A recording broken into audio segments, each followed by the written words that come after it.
நாம் பார்க்க போகிறது புணர்ச்சி. புணர்ச்சி அகப்புணர்ச்சி, புறப்புணர்ச்சி என்று இரு வகைப்படும். இந்த இரண்டை பற்றி இப்பொழுது பார்க்கலாம். புணர்ச்சிங்கிறது சொற்கள் அல்லது சொல்லின் உறுப்புகள் பொருள் தரும் வகையில் ஒன்றுடன் ஒன்று இணைந்து வருவது. அதுக்கு பேர் தான் புணர்ச்சிங்கிறது. புணர்ச்சியோட வகைகள் இரண்டு. ஒன்று அகப்புணர்ச்சி, ரெண்டு புறப்புணர்ச்சி. அகப்புணர்ச்சின்னு பார்த்தோம்னா அது என்ன? ஒரு சொல்லின் உறுப்புகள் ஒன்றோடு ஒன்று இணைந்து வருவது. எடுத்துக்காட்டு என்ன சொல்லலாம்? நாம் கூட்டல் கல், அதை எப்படி சொல்லுவோம்? நாங்கள். மரம் கூட்டல் அத்து கூட்டல் ஐ, அதை எப்படி இணைச்சி சொல்கிறது? மரத்தை.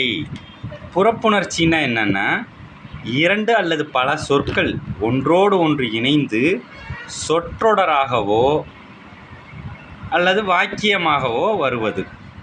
இதுக்கு பேர் தான் புறப்புணர்ச்சிங்கிறது. இதுக்கு எடுத்துக்காட்டு என்ன? நான் அந்த பக்கம் சென்றேன், அவன் ஓடிப்போனான். இதெல்லாம் புறப்புணர்ச்சிக்கு எடுத்துக்காட்டு.